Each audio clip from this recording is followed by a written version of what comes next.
amal adalah ikhlas. 9. Jenis amal itu bermacam-macam karena asupan hati juga beragam. Actions differ because the inspirations of the states of being differ. Yang dimaksud asupan hati di sini adalah makrifat Tuhan dan rahasia ruhani yang masuk ke dalam relung hati. Asupan hati ini akan mendorong munculnya sifat-sifat dan ahwal, keadaan, terpuji. Ada yang membuahkan karisma, ada yang mendorong kelembutan, ada pula yang memupuk kedermawanan. Kerap kali kau dapati sebagian murid yang rajin salat, ada pula yang rajin puasa, dan sebagainya. Sebabnya adalah perbedaan asupan ilahi yang mengakibatkan perbedaan kecenderungan seseorang. Setiap orang harus beramal sesuai kecenderungannya jika ia belum mendapat bimbingan dari gurunya. Sebaliknya, apabila ia telah mendapat bimbingan guru, ia tidak boleh beramal, kecuali dengan izin sang guru. Kesimpulannya, beragamnya wirid dan zikir yang dilakukan para murid adalah akibat dari beragamnya asupan yang masuk ke hati mereka. Setiap murid harus beramal sesuai asupan hatinya atau sesuai bimbingan guru. Ia tidak boleh beramal berdasarkan asupan hati orang lain. Orang lain pun tidak boleh menentangnya hanya karena tidak melakukan apa yang dilakukannya. 10. Amal itu seumpama jasad, sedangkan keikhlasan adalah ruhnya.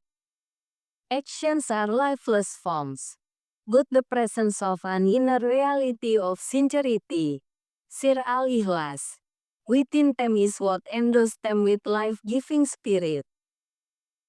Amal itu ibarat jasad yang tak bernyawa, sedangkan keikhlasan laksana ruh yang menjadikan jasad itu hidup.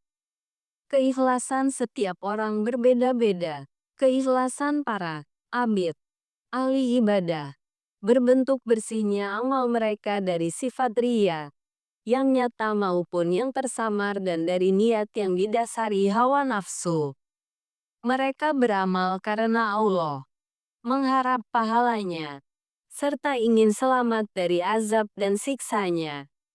Namun demikian, mereka menisbatkan amal itu pada diri mereka dan menjadikannya sebagai tempat bergantung untuk meraih apa yang mereka inginkan.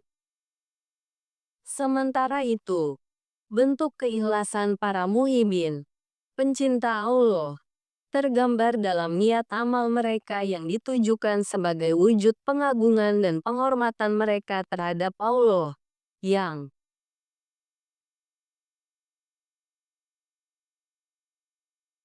memang layak mendapatkannya. Dalam beramal, mereka tidak bertujuan mendapat pahala atau takut dari siksanya. Oleh sebab itu, Rabi'ah al-Adawiyah berkata, "Aku tidak menyembahmu karena takut nerakamu atau berharap surgamu." Sementara itu, keikhlasan para arif berbentuk kesaksian dan pandangan mereka bahwa Allah semata yang menggerakkan dan mendiamkan mereka. Mereka tidak merasa memiliki daya dan upaya dalam hal itu.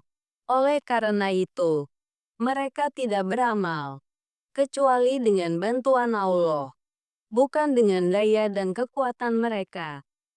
Tingkat keikhlasan para arif ini merupakan tingkat keikhlasan tertinggi. Kemudian, dalam hikmah berikut, Ibnu Athaillah memberi tips bagaimana cara meraih dan menumbuhkan keikhlasan.